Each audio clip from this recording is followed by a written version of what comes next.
I learned the hardest lessons of my life sitting alone at a kitchen table, staring at a cup of coffee that had gone cold because the person I was waiting for never showed up.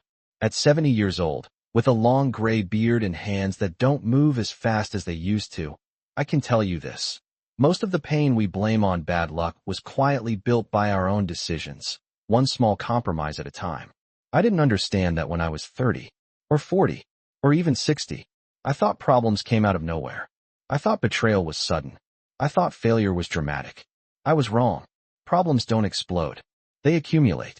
They wait.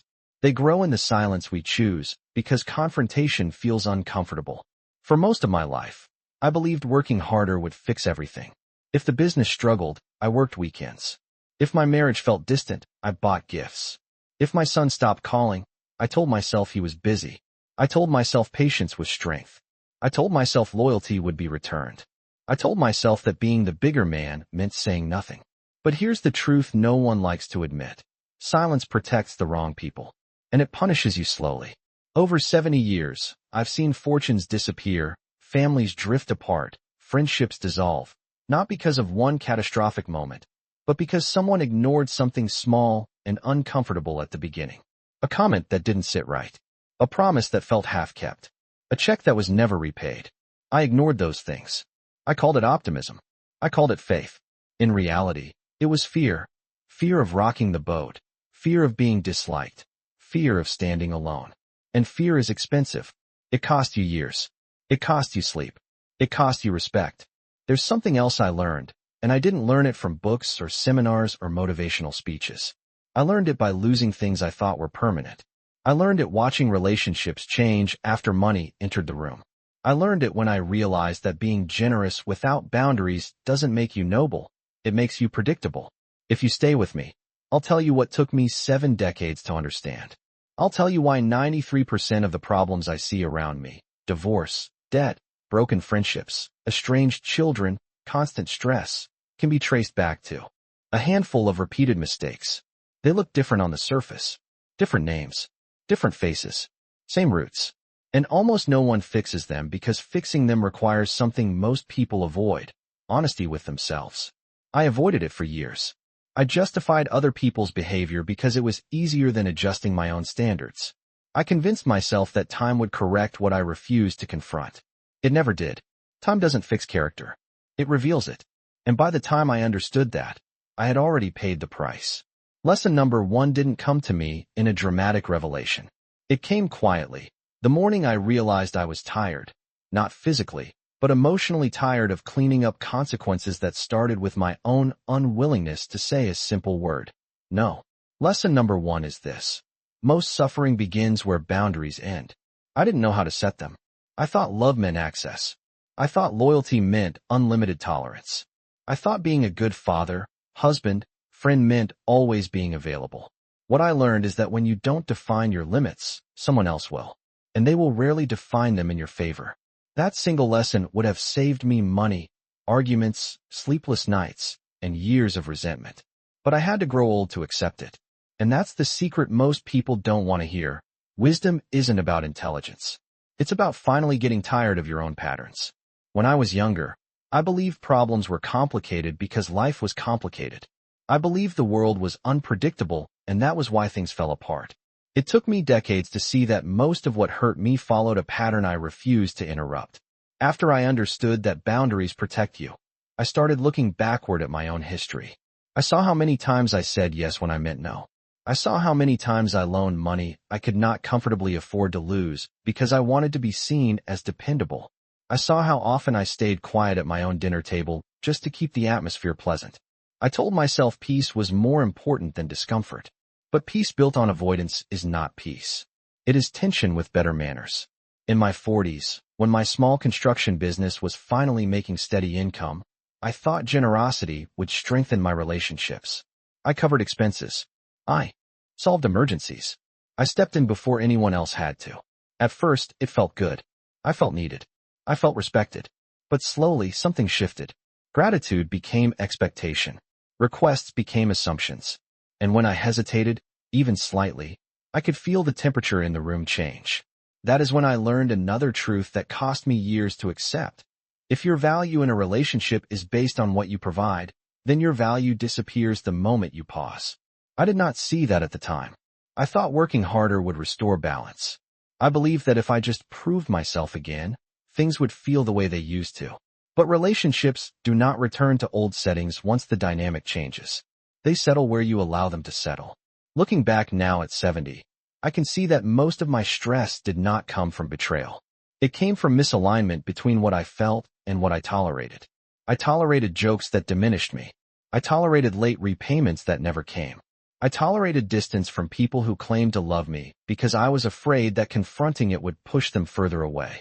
What I did not understand then is that distance grows faster in silence. When you do not address what feels wrong, your mind fills in the gaps. You lose sleep. You replay conversations. You rehearse speeches you never give. And over time, resentment builds quietly under the surface of everyday life. I used to think maturity meant endurance. Now I know maturity means clarity. It means recognizing a pattern early, even when it is uncomfortable, and deciding whether you are willing to live with its outcome. Most people do not struggle because they lack intelligence. They struggle because they ignore small signals that demand courage. I ignored them for decades. And every time I did, the lesson became more expensive. By the time I reached my late 50s, I began to notice something uncomfortable. The problems around me were different in detail, but identical in structure. A friend of mine lost his retirement savings because he trusted a relative without asking hard questions. Another man I knew had not spoken to his daughter in 3 years because neither of them wanted to be the first to admit fault. A neighbor down the street refinanced his home twice to maintain a lifestyle he could not afford, all because he did not want to appear less successful than his peers. Different stories. Same pattern. Avoidance mixed with pride. I started examining my own life with that same lens. When my son stopped calling as often, I told myself he was building his own life. That was true, but it was not the whole truth. The whole truth was that we had grown comfortable talking about surface things only. Weather, work, sports. We avoided the deeper conversations because they required vulnerability. And vulnerability feels risky when you are used to being the steady one. I thought being a father meant providing solutions. I did not realize that sometimes it means admitting uncertainty. Another lesson became clear to me during those years. Money amplifies character. It does not create it. When business was strong, everyone was relaxed. When revenue dipped during a slow season, tension appeared. I could see who remained steady and who shifted tone. That is when I understood that stability is not proven in comfort. It is revealed in inconvenience. I also learned that respect is quiet. Disrespect is subtle. No one stands up at the table and announces they value you less. It shows in interruptions, in delayed replies, in how quickly your opinion is dismissed when it conflicts with someone else's plan. For years, I brushed those moments aside. I did not want to seem sensitive, but ignoring small signals does not make you strong. It makes you uninformed. The truth is that most of the major conflicts I have witnessed did not begin with dramatic events. They began with minor imbalances that were never corrected. A borrowed $5,000 that was never formally discussed. A boundary crossed once that became normal the second time. A decision postponed until options disappeared. At 70, I can say this with clarity. Delay is expensive. The longer you postpone a necessary conversation, the more complicated it becomes. The longer you tolerate misalignment, the more it reshapes your expectations. I used to think wisdom would arrive like a lightning bolt. Instead, it arrived like a slow sunrise. Gradual, uncomfortable, unavoidable. And once I began seeing these patterns, I could not unsee them. That is when my perspective shifted from reacting to problems to recognizing them early. Most people are not trapped by circumstance. They are trapped by repetition. And repetition only continues when it goes unchallenged. Once I began recognizing repetition in my own life, something shifted inside me. I stopped asking why this keeps happening to me and started asking where am I allowing this to continue. That question is uncomfortable because it removes the comfort of blame. It places responsibility back into your own hands. I remember sitting in my driveway one evening, engine off, hands resting on the steering wheel, realizing that many of the frustrations I carried were not surprises. They were extensions of earlier moments when I chose convenience over clarity. I thought being patient was virtuous. I thought enduring tension without complaint made me strong. What I did not see was that endurance without correction slowly reshapes your standards. You begin to accept what you once would have questioned. You begin to normalize what once felt wrong. Over time, your tolerance expands in the wrong direction. In my early 60s, when the business slowed and I reduced my hours, I noticed how differently some people treated my time. When I was busy, my schedule was respected. When I appeared available, my time became negotiable. That is when I understood another lesson. People take their cues from what you permit. If you answer every late call, you teach others that your rest is optional. If you rearrange your priorities every time someone else hesitates, you teach them that your plans are flexible, but theirs are fixed. None of this happens in dramatic confrontations. It happens in small adjustments repeated quietly. I also began to see how ego disguises itself as kindness. I used to step in and solve problems quickly because it made me feel useful. It reinforced my identity as dependable. But constant rescuing prevents others from developing strength. And it creates silent expectations that are difficult to unwind later. When you build a dynamic where you are always the solution, you become uncomfortable when you are no longer needed. That discomfort can push you to overextend yourself again, even when it is not healthy. The pattern feeds itself. At 70, with more quiet mornings than busy afternoons, I understand that clarity is more valuable than approval. Approval fluctuates. Clarity stabilizes. When you are clear about your limits, your values, and your capacity, you make fewer decisions out of fear. You speak earlier. You correct sooner. You observe more carefully. Most long-term problems are not mysteries. They are small truths we delay acknowledging. And every delay increases the cost. The older I became, the more I realized that strength is not measured by how much you can carry. It is measured by how wisely you decide what not to carry at all. In the quiet years after I reduced my work and let younger men take over the heavier projects, I finally had time to observe my own habits without distraction. I would wake up early, before sunrise, pour a cup of black coffee, and sit on the back porch while the neighborhood was still. In that silence, I could see my life more clearly than I ever could when it was loud. What surprised me most was not how much I had endured, but how much I had complicated things that could have been simple. I used to believe that complexity was a sign of importance. If a situation felt tangled, I assumed it required more effort, more explanation, more negotiation. Now I understand that many of the situations that drained me were sustained by overthinking and underacting.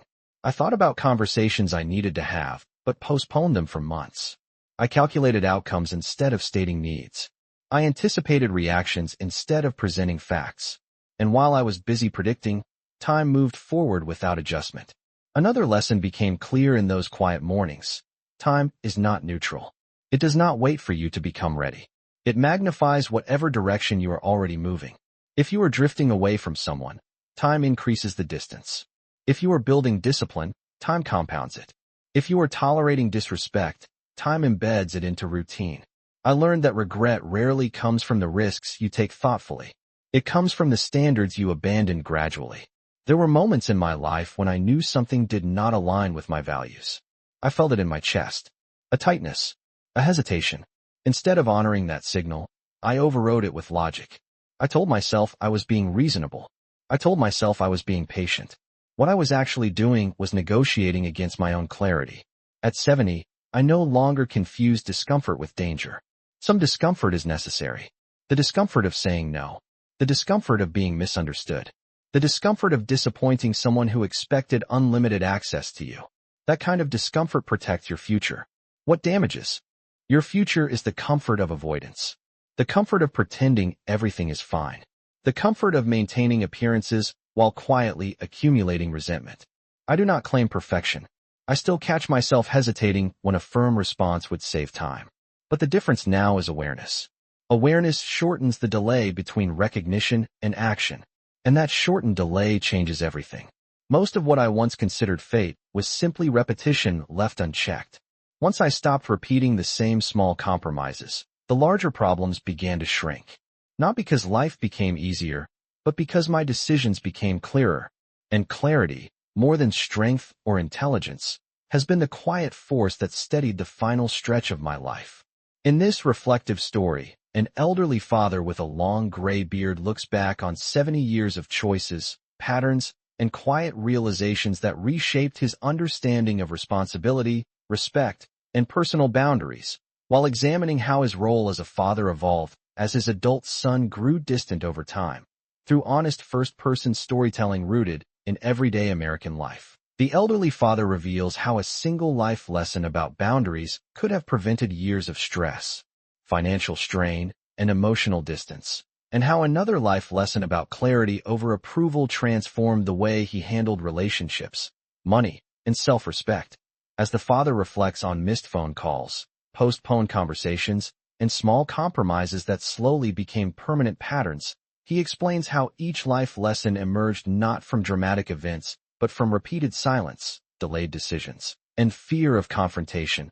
The narrative explores how time magnifies habits, how tolerance without standards reshapes identity, and how one life lesson about taking responsibility for personal patterns can shift an entire future. By sharing lived experience rather than theory, the elderly father offers a grounded and relatable life lesson for anyone navigating family expectations, financial pressure, aging, or strained communication with an adult son, emphasizing that wisdom is not about age alone, but about recognizing repetition before it becomes regret.